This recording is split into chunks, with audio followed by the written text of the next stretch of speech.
My dear students, आज हम बात करने जा रहे हैं रेजोनेंस पर, जिसे आप कहते हैं अनुनाद। क्या है रेजोनेंस, जिसे आप अनुनाद कहते हो, और क्या होती हैं रेजोनेटिंग स्ट्रक्चर, कैनोनिकल स्ट्रक्चर्स, इस पर हम आज डिस्कस करेंगे। माय डियर, हमने लास्ट वीडियो में आपको लुईस डॉट स्ट्रक्चर यानी इलेक्ट्रॉनिक संरचना बनाना बताया था। तो ये जो रेजोनेंस है, ये जो घटना है, ये जो फिनोमिना है, ये उसी से रिलेटेड है। क्या है? रेजोनेंस इज ए फिनोमिना, वह प्रक्रम है इन which two or more electronic structure are written for a molecule. जब किसी मॉलिक्यूल और पॉली एटॉमिक आयन, अणु और बहुपरमाणु आयन की दो या उससे अधिक लुईस डॉट स्ट्रक्चर बनाई जा सकती हैं, लिखी जा सकती हैं, तो इस घटना को हम कहते हैं रेजोनेंस, यानी कि अनुनाद हम इसको कहते हैं। ठीक है, लेकिन क्या होता है, नन ऑफ देम, जो रेजोनेटिंग स्ट्रक्चर होते हैं उनमें से कोई सी भी structure, none of them represent it completely is known as resonance. तो वो घटनाक्रम क्या है? वह घटनाक्रम तो है रेजोनेंस। जब किसी मॉलिक्यूल और पॉली एटॉमिक आयंस के two and more Lewis dot structure लिखे जा सकते हैं, बनाए जा सकते हैं, तो इस घटना को हम कहते हैं रेजोनेंस। ये जो रेजोनेटिंग स्ट्रक्चर हैं, उनमें से कोई सा भी स्ट्रक्चर वास्तव में उस मॉलिक्यूल और पॉली एटॉमिक आयन की एक्चुअल स्ट्रक्चर को रिप्रेजेंट नहीं करता है। क्या कह रहा है आगे? The true structure of molecule, यानी जो वास्तविक संरचना है उस मॉलिक्यूल की या पॉली एटॉमिक आयन की, उसे हम कहते हैं रेजोनेंस हाइब्रिड। उसे हम क्या कहते हैं? Resonance hybrid. अनुनाद संकर उसको कहा जाता है। ठीक है, और वो जो सारी पॉसिबल स्ट्रक्चर्स हैं किसी मॉलिक्यूल या पॉली एटॉमिक आयन की, वो सारी की सारी पॉसिबल स्ट्रक्चर्स क्या कहलाती हैं? रेजोनेटिंग स्ट्रक्चर और कैनोनिकल स्ट्रक्चर्स। ठीक है, या तो हम उनको कहते हैं कैनोनिकल स्ट्रक्चर या रेजोनेटिंग स्ट्रक्चर। क्या फीचर्स हैं, क्या कैरेक्टर्स हैं रेजोनेटिंग स्ट्रक्चर्स के? आइए इस पर चर्चा करते हैं। कैरेक्टरिस्टिक्स ऑफ कैनोनिकल स्ट्रक्चर्स और रेजोनेटिंग स्ट्रक्चर, यानी जो लुईस डॉट स्ट्रक्चर हम बनाएंगे, दो या उससे अधिक, उनकी क्या कैरेक्टर्स हैं? Number 1, all the canonical structure it mean resonating structure are hypothetical. इसका मतलब कैसे हैं? ये सब कैसी होती है? काल्पनिक, इमेजिनरी होते हैं, जिनकी हम कल्पना करते हैं। तो जितने भी रेजोनेटिंग स्ट्रक्चर हैं, कैनोनिकल स्ट्रक्चर्स हैं, वो सब कैसी होती हैं? काल्पनिक होते हैं। ठीक है, और जो एक्चुअल है, जो वास्तविक स्ट्रक्चर है, वो क्या है? रेजोनेंस हाइब्रिड है। ठीक है, उन सभी रेजोनेटिंग स्ट्रक्चर का संकर जो उस मॉलिक्यूल या पॉली एटॉमिक आयंस के मैक्सिमम प्रॉपर्टी यानी अधिकतम गुणों की व्याख्या करता है, वो होता है रेजोनेंस हाइब्रिड, यानी कि अनुनाद संकर। ठीक है, the relative position of all the items, जो भी रेजोनेटिंग स्ट्रक्चर होगा, कैनोनिकल स्ट्रक्चर होगा, उसमें किसी भी एटम की जो पोजीशन है वो चेंज नहीं होती है, वो क्या रहती है? सेम रहती है। ठीक है, दे शुड डिफर ये डिफरेंट हो सकती हैं स्ट्रक्चर एक दूसरे से, किस वे में? Only in the position of electron, यानी कि जो रेजोनेटिंग स्ट्रक्चर है उस रेजोनेटिंग स्ट्रक्चर्स में जो आप बना रहे हैं एक से अधिक किसी मॉलिक्यूल के लिए, उसमें जो एटम्स हैं, जो परमाणु हैं, उनकी स्थितियों में परिवर्तन नहीं होते हैं।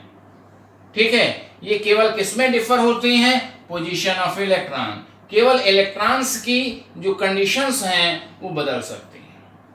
ठीक है, आगे कहता है the number of unpaired electron, जो अयुग्मित इलेक्ट्रॉन हैं उस रेजोनेटिंग स्ट्रक्चर्स में, किसी भी रेजोनेटिंग स्ट्रक्चर की आप बात करें या कैनोनिकल स्ट्रक्चर जिसे आप कहते हैं, मस्ट बी सेम, यानी कि अनपेयर्ड इलेक्ट्रॉन का जो नंबर है वो किसी भी कैनोनिकल स्ट्रक्चर में चेंज नहीं होगा, वो हमेशा एक जैसा बना रहेगा। ठीक है, the contributing structure should not differ much in energy, यानी उनकी जो ऊर्जा है वह भी समान होती है। जितनी भी अनुनादी संरचनाएं हैं, रेजोनेटिंग स्ट्रक्चर हैं, वो ऊर्जा में समान होती है। आइए कुछ उदाहरणों के माध्यम से हम इसको समझते हैं। देखिए, एग्जाम्पल मैंने दिया है सबसे पहले बेंजीन का। देखिए, बेंजीन मॉलिक्यूल का एग्जाम्पल दिया है। बेंजीन का जो मॉलिक्यूलर फार्मूला होता है वो होता है C6H6, यानी इसमें 6 ही कार्बन परमाणु हैं और 6 ही हाइड्रोजन परमाणु हैं। तो जो बेंजीन है उसका सबसे सुटेबल पहले जो स्ट्रक्चर दिया वो केकुले ने दिया। ये जो एक फार्मूला है, ये जो एक स्ट्रक्चर है केवल, ये केकुले फार्मूला कहलाता है बेंजीन का। ठीक है, ये बेंजीन का केकुले स्ट्रक्चर है। इसमें क्या स्थिति है? देखिए, 1 2 3 4 5 6, यानी जो 6 कार्बन परमाणु हैं वो एक हेक्सागोनल रिंग में अरेंज हैं, षटकोणीय रिंग में व्यवस्थित हैं, और ये एक कार्बन से एक हाइड्रोजन परमाणु जुड़ा हुआ है। ठीक है, और एकांतर से युग्म बंध है जिसे आप कहते हो डबल बॉन्ड। एक के अंतर से, देखिए, सिंगल बॉन्ड, फिर डबल बॉन्ड, फिर सिंगल, फिर डबल, फिर सिंगल, फिर डबल। तो ये जो स्ट्रक्चर है, इस स्ट्रक्चर को हम कहते हैं केकुले स्ट्रक्चर ऑफ बेंजीन। अब इसमें 2 स्थितियां हो सकती हैं। क्यों? क्योंकि एक्चुअल में जो स्पेक्ट्रोस्कोपिक जांच है उससे यह पता चलता है कि जो बेंजीन है, बेंजीन में जो कार्बन बॉन्ड है उसकी जो लेंथ है वास्तव में वो ना तो एकल बंध के समान है और ना ही डबल बंध जिसे आप कहते हो द्विबंध के समान है। कार्बन कार्बन सिंगल बॉन्ड की जो बॉन्ड लेंथ होती है ये होती है 1.54 एंगस्ट्रॉम, और कार्बन कार्बन डबल बॉन्ड की जो बॉन्ड लेंथ होती है ये होती है 1.34 एंगस्ट्रॉम। अब जो ये बेंजीन है, इस बेंजीन में जो कार्बन परमाणु अरेंज हैं इस हेक्सागोनल रिंग में, इसमें हर एक कार्बन बॉन्ड की जो स्थिति है और लेंथ है वो इक्वल है, और ये है 1.39 एंगस्ट्रॉम। अब न तो ये सिंगल बॉन्ड के समान है और ना ही ये डबल बॉन्ड के समान है, बल्कि इन दोनों के बीच की स्थिति है। तो ये क्या कहता है एक्चुअल में कि कार्बन परमाणु के मध्य कोई भी जो बॉन्ड है ना तो वह पूर्णतः सिंगल बॉन्ड है और न ही वह पूर्णतः डबल बॉन्ड है।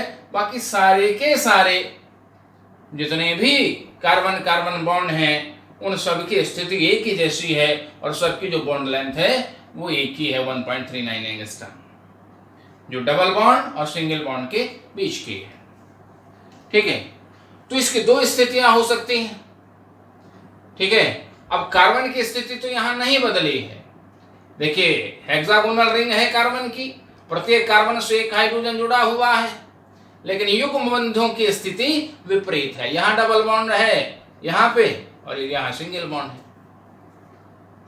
तो जहां जहां डबल बॉन्ड है वहां सिंगल हो गया और जहां सिंगल है वहां डबल हो गया, यानी युग्म बंधों की जो स्थिति है वो बदलती हुई है। ठीक है, यहां अलग कंडीशन में डबल बॉन्ड है, यहां अलग कंडीशन में डबल बॉन्ड है। केकुले कहता है कि एक्चुअल में बेंजीन में युग्म बंधों की स्थिति स्थिर नहीं है। सिंगल बॉन्ड डबल बॉन्ड में और डबल बॉन्ड सिंगल बॉन्ड में कंटिन्यूअसली लगातार परिवर्तित होते रहते हैं। तो इनमें से न तो ये स्ट्रक्चर और ना ये स्ट्रक्चर, ये दोनों की जो स्ट्रक्चर हैं ये कैनोनिकल स्ट्रक्चर है बेंजीन की, जिन्हें आप रेजोनेटिंग स्ट्रक्चर कहते हो, यानी अनुनादी संरचना है। ना तो ये संरचना पूर्ण रूप से बेंजीन को प्रदर्शित करता है और ना ही ये संरचना पूर्ण रूप से बेंजीन के गुणों की व्याख्या करता है। ठीक है, अब केकुले की जो रेजोनेटिंग स्ट्रक्चर हैं इनका जो रेजोनेंस हाइब्रिड है उसे हम इस प्रकार से प्रदर्शित करते हैं।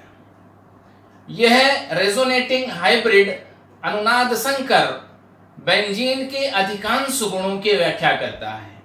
ये जो हेक्सागोनल रिंग है, ये हेक्सागोनल रिंग ये प्रदर्शित करता है, ये दर्शाता है कि 6 कार्बन परमाणु एक हेक्सागोनल रिंग में व्यवस्थित हैं और प्रत्येक कार्बन से एक हाइड्रोजन जुड़ा हुआ है।